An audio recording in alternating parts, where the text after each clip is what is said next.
Menyemangati Brahmana yang memohon pertolongan, para Pandawa berkata, "Jangan khawatir Brahmana, jangan kehilangan harapan. Kami akan pergi dan membawa kembali semua barang-barangmu. Sampai saat itu, tinggallah di sini di bawah pohon ini."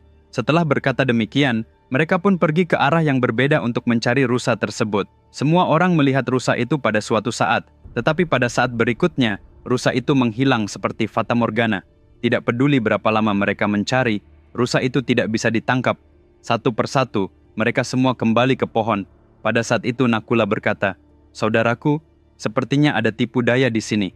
Rusa itu muncul sesaat dan kemudian lenyap di saat berikutnya. Dan lihatlah, Brahmana yang tadi ada di sini juga hilang. Ilusi macam apa ini? Tak seorang pun yang bisa memahami hal itu. Tetapi semua yang berlarian mengejar kijang itu telah membuat semua orang menjadi sangat haus." Jadi Dharmaraja berkata, "Nakula, pergilah dan lihatlah apakah ada kolam atau danau di dekat sini. Minumlah air dan bawalah pulang untuk kami." "Baiklah saudara," jawab Nakula dan pergi. Setelah beberapa saat, ia menemukan sebuah danau yang indah. "Ah, akhirnya ada air juga," pikirnya. Ia mengambil air di sebuah wadah dan hendak meminumnya ketika sebuah suara nyaring bergema di sekelilingnya. "Danau ini adalah milikku. Jika kamu ingin meminum airnya, kamu harus menjawab pertanyaanku terlebih dahulu." Terkejut, Nakula melihat ke sekelilingnya, tetapi tidak melihat siapapun. Menganggap itu hanya imajinasinya, ia mengabaikan peringatan itu dan tetap meminum airnya. Dia hanya berhasil berjalan beberapa langkah dari danau ketika tiba-tiba napasnya berhenti. Ia berteriak, "Kakak!" dengan suara keras dan pingsan. Mendengar teriakan Nakula, para Pandawa yang lain menjadi khawatir. Yudhishthira mengutus Sahadewa untuk memeriksanya. Hal yang sama terjadi pada Sahadewa. Suara peringatan, pengabaian pertanyaan, kemudian dia meminum air dan pingsan. Kemudian, Bhima dan Arjuna juga mengalami nasib yang sama. Khawatir dengan saudara-saudaranya, Dharmaraja pergi mencari mereka dan tiba di danau.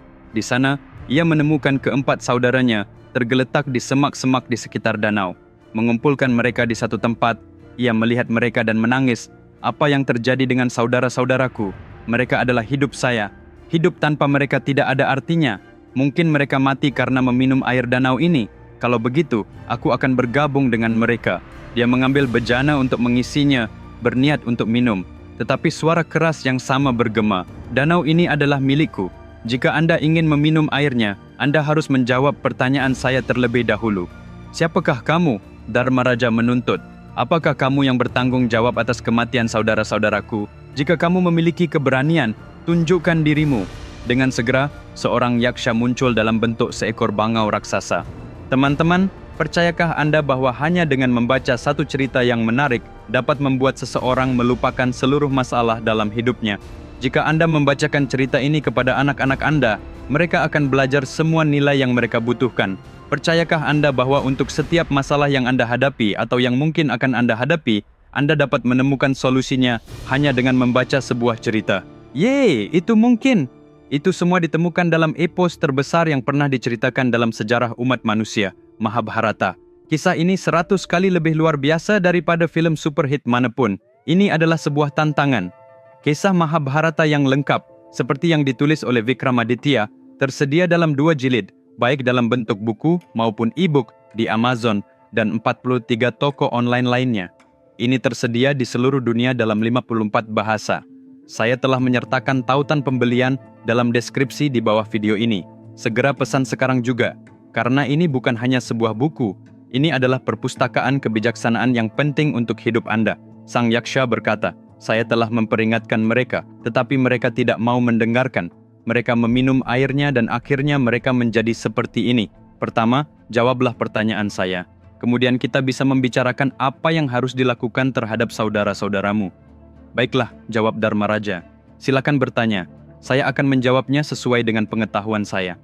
Sang Yaksha mulai mengajukan pertanyaannya, dan Dharmaraja memberikan jawabannya. 1. Apakah Dharma yang paling agung? Tanpa kekerasan. 2. Bagaimana seseorang bisa tetap bahagia? Dengan tidak pernah kehilangan kebajikan. 3. Bagaimana seseorang bisa mendapatkan ketenaran? Melalui kemurahan hati. 4. Apakah pengetahuan sejati itu? Mengetahui perbedaan antara yang baik dan yang jahat. 5. Siapakah seorang pelajar? Orang yang mengetahui kebenaran. 6. Siapakah orang yang bodoh? Orang yang berdebat tanpa memahami dharma. 7. Bagaimana seseorang memperoleh kebijaksanaan? dengan melayani dan menghormati yang lebih tua. 8. Apa yang membantu seseorang bertumbuh? Keberanian. 9. Apa yang lebih cepat dari angin? Pikiran. 10. Apa yang lebih banyak daripada helai rumput? Pikiran. 11. Apa yang lebih besar dari dharma itu sendiri? Kedermawanan jiwa. 12. Apa yang paling layak untuk dipuji? Keterampilan. 13. Apa yang seharusnya dimiliki oleh seseorang? Pengetahuan. 14. Apa kekayaan yang paling besar? Kesehatan yang baik. 15. Apa yang harus tetap berada di bawah kendali seseorang? Kecerdasan seseorang. 16. Apa yang menghancurkan seseorang? Kesombongan. 17. Apa yang tidak boleh dimiliki seseorang?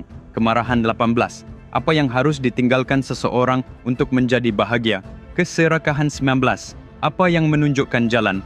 Kebaikan. 20. Siapakah seorang penyingkir sejati? Seseorang yang memiliki pengendalian diri. 21. Apakah yang dimaksud dengan pengendalian diri yang sejati? Pengendalian pikiran. 22. Apakah ketenangan itu? Pikiran yang mantap dan tidak terganggu. 23. Apakah welas asih itu? Menginginkan kebahagiaan semua makhluk hidup. 24. Siapakah musuh terbesar? Kemarahan. 25. Penyakit apa yang tidak ada obatnya? Keserakahan. 26. Siapakah orang yang jujur? Orang yang menginginkan kesejahteraan bagi semua makhluk. 27. Siapakah yang dimaksud dengan orang yang bodoh? Orang yang tidak mengetahui dharma. 28. Apakah yang dimaksud dengan kesombongan? Percaya bahwa segala sesuatu yang dilakukan selalu benar. 29. Kapankah duka cita muncul? Dari ketidaktahuan. 30. Kapankah seseorang memperoleh ketabahan? Ketika seseorang mengendalikan indria-indria. 31. Kapankah seseorang benar-benar bersih? Ketika pikiran bebas dari kekotoran. 32. Apakah yang dimaksud dengan cinta kasih yang sejati? Melindungi semua makhluk hidup. 33. Siapakah yang dimaksud dengan orang jahat? Seseorang yang berbicara buruk tentang orang lain. 34. Kapan orang mendapatkan apa yang mereka butuhkan? Ketika mereka bertindak dengan kecerdasan. 35. Bagaimana seseorang dapat menemukan kebahagiaan di kehidupan berikutnya? Dengan hidup benar dalam kehidupan ini. 36. Siapakah manusia sejati itu? Orang yang perbuatannya tetap dikenang di bumi ini untuk waktu yang lama. 37. Siapakah orang kaya yang diberkahi dengan dharma?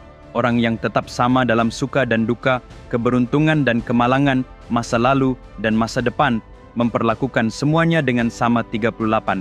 Apa hal yang paling mencengangkan di dunia ini? Meskipun setiap orang tahu bahwa kematian tidak dapat dihindari, namun setiap orang hidup seakan-akan tidak akan pernah mati, berpegang teguh pada keserakahan, iri hati, dan kemarahan. Inilah hal yang paling mengherankan. Mendengar jawaban Dharma Raja, sang yaksha berseru, "Ah Dharma Raja, saya belum pernah melihat orang yang memiliki kebijaksanaan sebanyak Anda. Saya senang dengan pengetahuan Anda, jadi saya memberikan Anda sebuah anugerah. Anda dapat memilih salah satu dari saudara-saudara Anda untuk dihidupkan kembali." Tanpa ragu-ragu, Dharma Raja menjawab, "Nakula." Terkagum-kagum, sang yaksha bertanya, "Mengapa Nakula? Bhima dan Arjuna adalah prajurit yang perkasa. Jika mereka berdiri di samping Anda, kekuatan Anda akan berlipat ganda.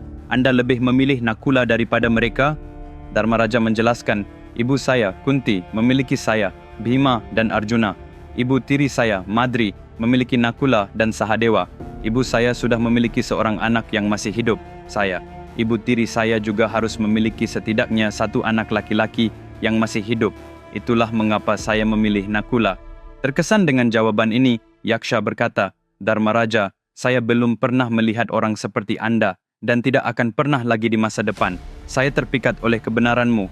Saya akan memberikan Anda bukan hanya kehidupan Nakula, tetapi juga kehidupan semua saudara-saudara Anda. Dan dengan demikian, dia menghidupkan kembali mereka semua.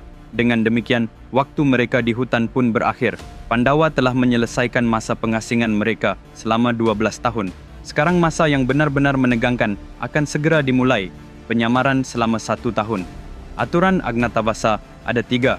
1. Mereka harus menghabiskan waktu selama 1 tahun tersebut bukan di hutan, tetapi di tempat di mana orang-orang tinggal dan beraktivitas. 2. Mereka tidak boleh mengungkapkan identitas mereka yang sebenarnya, bukan nama atau garis keturunan mereka, selama 1 tahun itu. 3. Jika Duryodhana menemukan mereka selama tahun itu, Pandawa harus mengulangi 12 tahun pengasingan di hutan dan kemudian 1 tahun lagi untuk menyamar. Duryodhana sangat menantikan masa penyamaran ini karena jika ia berhasil menangkap Pandawa selama masa penyamaran, maka tidak akan ada lagi peperangan dan ia tidak perlu memberikan satu jengkal pun wilayah kerajaan kepada mereka. Dia bisa tetap menjadi kaisar selamanya. Selain itu, menangkap mereka akan memuaskan dendamnya yang mendalam terhadap mereka. Teman-teman, dalam episode berikutnya, konten akan naik ke tingkat yang lebih tinggi. Jangan sampai ketinggalan. Kita akan bertemu lagi Sabtu depan di waktu yang sama. Sementara itu, pesanlah buku-buku Mahabharata saya sekarang juga. Tautan-tautan yang disediakan dalam deskripsi di bawah ini. Dan jika Anda belum berlangganan saluran saya, segera lakukan. Sampai jumpa lagi, jaga diri kalian. Sampai jumpa.